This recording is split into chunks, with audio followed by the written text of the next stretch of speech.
కళ్ళు ఉన్నది చూడడానికి, కుళ్ళుకోవడానికి కాదు. నోరున్నది మాట్లాడుకోవడానికి, పోట్లాడటానికి కాదు, మాటలు అనడానికి కాదు. ఇవి తెలుసుకుంటే మనం మిగతా వాళ్ళతో కరెక్ట్ అయిన సంబంధాన్ని కొనసాగించవచ్చు.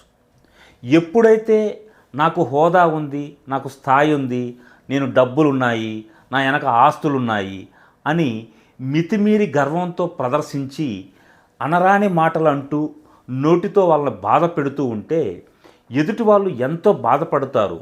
వాళ్ళు నీ ముందు అనలేకపోయినా వాళ్ళ మనసులోనైనా తిట్టుకుంటూ వెళ్తారు.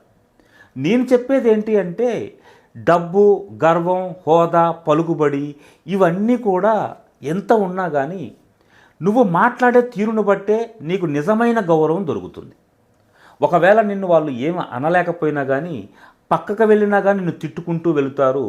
సమాజంలో నీకంటూ ఒక మంచి పేరు ఉండదు.